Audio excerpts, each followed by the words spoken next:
Football is back, baby, and with that comes a lot of amazing comeback and recovery stories throughout the league. What's up, guys? SGPN Football Doc here, and today we're doing another episode of one of my favorite segments, Fantasy Iron Man.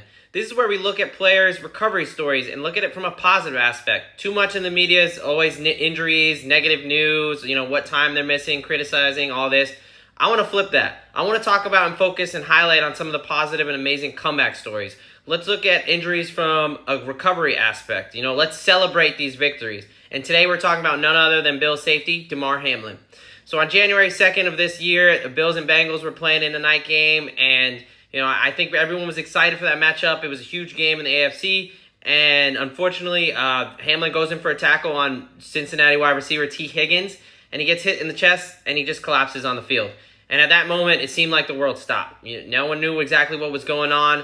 But who didn't pause was the Bills' medical staff. Because Damar Hamlin was suffering from a sudden cardiac arrest where his heart essentially stopped functioning. What happens is it's different from a heart attack in the fact that this is an electrical system malfunction. Your heart relies on electrical signals to keep pumping. And at certain times, in a cardiac arrest, that can suddenly stop. A heart attack is where your blood has a stoppage and that causes your heart muscle to die. So a little bit different.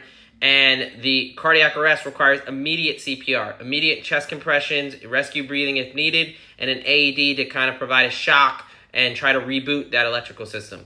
Thankfully, the Bills medical staff knew exactly what they were doing. They did not pause. They took immediate action, and they helped save Damar Hamlin's life. CDC says about 9 out of 10 cardiac arrests that occur outside of the hospital result in death. So I want to take a second to shout out the Bills medical staff and for performing this life-saving duty and really encourage people, if you're thinking about taking CPR, you can save lives too. Getting back to Hamlin, he spent 10 days in the hospital in critical condition. He wasn't out of the woods. Thankfully, he made a full recovery. He got cleared, fully medically cleared in April. He's been a full go in training camp. And the whole culmination comes today when he puts on those pads and plays another NFL game against the Colts in preseason week 1. So I want to highlight and celebrate this recovery from Damar Hamlin and shout out the Bills medical staff.